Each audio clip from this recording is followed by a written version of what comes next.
ओम श्री बृहस्पति नमः। आप सभी का हमारे YouTube चैनल पर हार्दिक स्वागत है।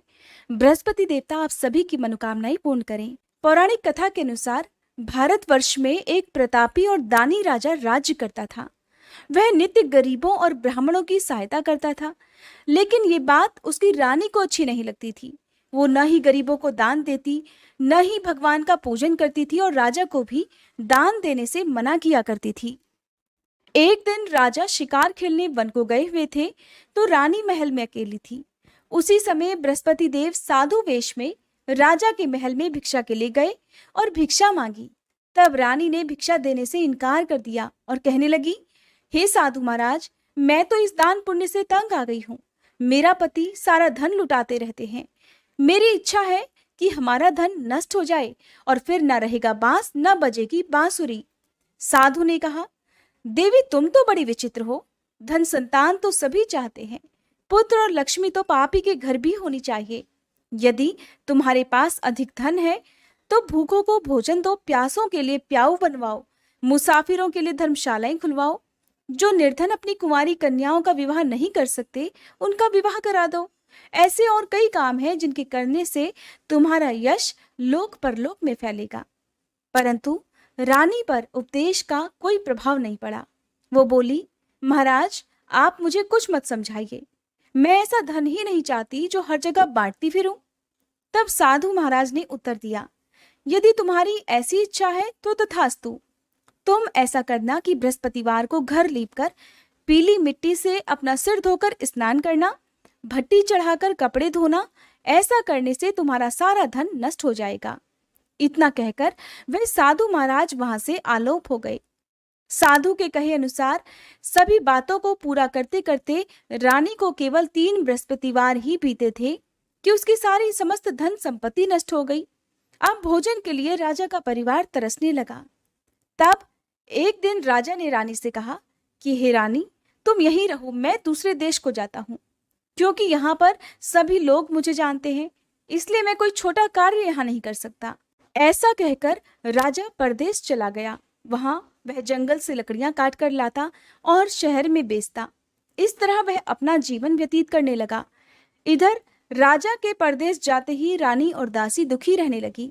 एक बार जब रानी और दासी को 7 दिन तक बिना भोजन के रहना पड़ा, तो रानी ने अपनी दासी से कहा, हे दासी, पास ही के नगर में मेरी बहन रहती है, वह बड़ी धनवान है। तू उसके पास जा और कुछ ले आ, ताकि थोड़ी बहुत गुजर बसर हो जाए। तब दासी रानी की बहन के पास गई। उस दिन गुरुवार था और रानी की बहन उस समय बृहस्पतिवार व्रत की कथा सुन रही थी। दासी ने रानी की बहन को अपनी रानी का संदेश दिया, लेकिन रानी की बड़ी बहन ने कोई उत्तर नहीं दिया। जब दासी को रानी की बहन से कोई उत्तर नहीं मिला तो वह बहुत दुखी हुई और उसे क्रोध भी आया। दासी ने वापस आकर रानी को सारी बात बता दी। सुनकर रानी ने अपने भाग्य को बहुत कोसा। उधर रानी की बहन ने सोचा कि मेरी बहन की दासी आई थी, परंतु मैं उसे नहीं बोली, इससे तो वह बहुत दुखी हुई होगी। कथा सुनकर और पूजन समाप्त करके वह अपनी बहन के घर आ गई और कहने लगी, हे बहन, मैं बृहस्पतिवार का व्रत कर रही थी, तुम्हारी दासी मेरे घर आई थी, परंतु जब तक कथा होती है तब तक न तो उठते हैं और न ही बोलते हैं, इसलिए मैं नहीं बोली। कहो दासी क्यों गई थी? रानी बोली, बहन तुमसे क्या छुपाऊं, हमारे घर में खाने को अनाज नहीं था। ऐसा कहते कहते रानी की आंखें भर आई। उसने दासी समेत पिछले 7 दिनों से भूखे रहने की बात अपनी बहन को विस्तार पूर्वक सुना दी। रानी की बहन बोली, देखो बहन, भगवान बृहस्पति देव सभी की मनोकामनाएं पूर्ण करते हैं। देखो शायद तुम्हारे घर में अनाज रखा हो। पहले तो रानी को विश्वास नहीं हुआ, पर बहन के आग्रह करने पर उसने अपनी दासी को अंदर भेजा तो उसे सचमुच अनाज से भरा एक घड़ा मिल गया। ये देखकर दासी को भी बड़ी हैरानी हुई। तब दासी रानी से कहने लगी, हे रानी, जब हमको भोजन नहीं मिलता तो हम व्रत ही तो करते हैं, इसलिए क्यों ना इनसे व्रत और कथा की विधि पूछ ली जाए, ताकि हम भी व्रत कर सकें। तब रानी ने अपनी बहन से बृहस्पतिवार व्रत के बारे में पूछा। उसकी बहन ने बताया, बृहस्पतिवार के व्रत में चने की दाल और मुनक्का से विष्णु भगवान का केले की जड़ में पूजन करें तथा दीपक जलाए, व्रत कथा सुने और पीला भोजन ही करें। इससे बृहस्पति देव प्रसन्न होते हैं। व्रत और पूजन की विधि बताकर रानी की बहन अपने घर को लौट गई। 7 दिन के बाद जब गुरुवार का दिन आया तो रानी और दासी ने व्रत रखा। घुड़साल में जाकर चना और गुड़ लेकर आई। फिर उससे केले की जड़ तथा विष्णु भगवान का पूजन किया। अब पीला भोजन कहाँ से आए? इस बात को लेकर दोनों बहुत दुखी थी। क्योंकि उन्होंने व्रत रखा था, इसलिए बृहस्पति देव उनसे प्रसन्न हुए और वे एक साधारण व्यक्ति का रूप धारण कर 2 थालों में सुंदर पीला भोजन दासी को दे गए। भोजन पाकर दासी बहुत प्रसन्न हुई और फिर रानी के साथ मिलकर भोजन ग्रहण किया। उसके बाद वे सभी गुरुवार को व्रत और पूजन करने लगी। बृहस्पति भगवान की कृपा से उनके पास फिर से धन संपत्ति आ गई, परंतु रानी फिर से पहले की तरह आलस्य करने लगी। तब दासी बोली, देखो रानी, तुम पहले भी इसी प्रकार आलस्य करती थी। तुम्हें धन रखने में कष्ट होता था, इस कारण सभी धन नष्ट हो गया। अब जब भगवान बृहस्पति की कृपा से हमें धन मिला है तो तुम्हें फिर से आलस्य होता है। रानी को समझाते हुए दासी ने कहा, हे रानी, बड़ी मुसीबतों के बाद हमने ये धन पाया है, इसलिए हमें दान पुण्य करना चाहिए, भूखे मनुष्यों को भोजन कराना चाहिए और धन को शुभ कार्यों में खर्च करना चाहिए, जिससे तुम्हारे कुल का यश बढ़ेगा, स्वर्ग की प्राप्ति होगी और पितर भी प्रसन्न होंगे। दासी की बात मानकर रानी अपना धन शुभ कार्यों में खर्च करने लगी, जिससे पूरे नगर में उसका यश फैलने लगा। उधर राजा दुखी होकर जंगल में एक पेड़ के नीचे आसन जमाकर बैठ गया। वह अपनी दशा को याद करके व्याकुल होने लगा। वह दिन बृहस्पतिवार का था। एकाएक उसने देखा कि निर्जन वन में एक साधु प्रकट हुए। वह साधु वेश में और कोई नहीं बल्कि स्वयं बृहस्पति देवता थे। लकड़हारे के सामने आकर बोले, हे लकड़हारे, इस सुनसान जंगल में तू चिंता मगन क्यों बैठा है? लकड़हारे ने दोनों हाथ जोड़कर प्रणाम किया और उत्तर दिया, महात्मा जी, आप तो सब कुछ जानते हैं, मैं क्या कहूँ। ऐसा कहकर राजा रोने लगा और साधु को अपनी आत्मकथा सुनाई। तब महात्मा जी ने कहा, तुम्हारी स्त्री ने बृहस्पति के दिन बृहस्पति भगवान का निरादर किया है, जिसके कारण रुष्ट होकर उन्होंने तुम्हारी ये दशा कर दी। अब तुम चिंता को दूर करके मेरे कहने पर चलो तो तुम्हारे सभी कष्ट दूर हो जाएंगे और भगवान पहले से भी अधिक संपत्ति देंगे। तुम बृहस्पति के दिन कथा किया करो। 2 पैसे के चने मुनक्का लाकर उसका प्रसाद बनाओ और शुद्ध जल से लोटे में शक्कर मिलाकर अमृत तैयार करो। कथा के पश्चात अपने सारे परिवार और कथा सुनने वाले प्रेमियों में अमृत और प्रसाद बांटकर आप खुद भी ग्रहण करो। ऐसा करने से भगवान बृहस्पति देव तुम्हारी सब मनोकामनाएं पूर्ण करेंगे।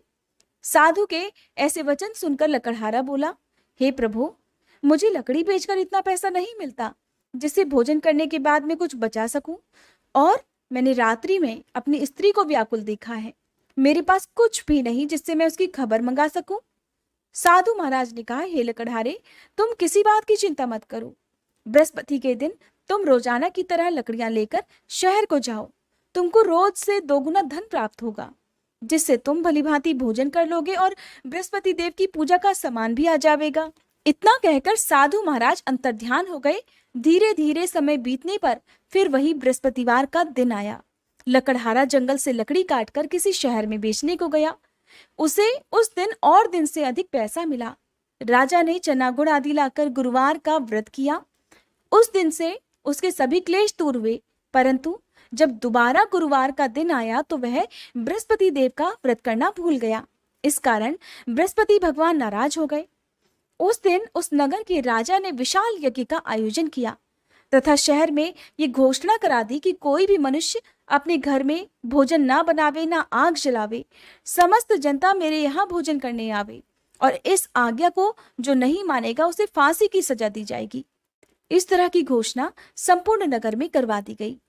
राजा की आज्ञा अनुसार शहर के सभी लोग भोजन करने गए, लेकिन लकड़हारा कुछ देर से पहुंचा, इसलिए राजा उसको अपने साथ घर लिवा ले गए और ले जाकर भोजन करा रहे थे तो रानी की दृष्टि उस खूंटी पर पड़ी जिस पर उसका हार लटका हुआ था।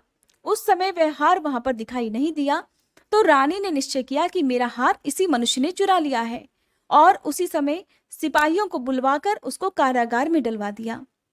इधर जब लकड़हारा कारागार में पड़ गया तो बहुत दुखी होकर विचार करने लगा कि न जाने कौन से पूर्व जन्म के कर्म से मुझे ये दुख प्राप्त हुआ है, और दुखी होकर उसी साधु को याद करने लगा जो कि जंगल में मिला था। उसी समय तत्काल बृहस्पति देव साधु के रूप में प्रकट हुए और उसकी दशा को देखकर कहने लगे, अरे मूर्ख, तूने बृहस्पति देव की कथा नहीं की, इस कारण तुझे ये दुख प्राप्त हुआ है। अब चिंता मत कर, बृहस्पतिवार के दिन कारागार के दरवाजे पर 4 पैसे पड़े मिलेंगे। उनसे तू बृहस्पति देव की पूजा करना, तेरे सभी कष्ट दूर हो जाएंगे। बृहस्पति के दिन उसे 4 पैसे पड़े मिले। तब लकड़हारे ने कथा कही। उसी रात को बृहस्पति देव ने उस नगर के राजा को स्वप्न में कहा, हे राजा, तुमने जिस आदमी को कारागार में बंद कर रखा है वह निर्दोष है, वह राजा है, उसे छोड़ देना। रानी का हार उसी खूंटी पर लटका है। अगर तुम ऐसा नहीं करोगे तो मैं तुम्हारे राज्य को नष्ट कर दूंगा। इस तरह रात्रि के स्वप्न को देखकर राजा प्रातःकाल उठा और खूंटी पर हार देखकर लकड़हारे को बुलाकर क्षमा मांगी तथा लकड़हारे को योग्य सुंदर वस्त्र आभूषण देकर विदा कर दिया।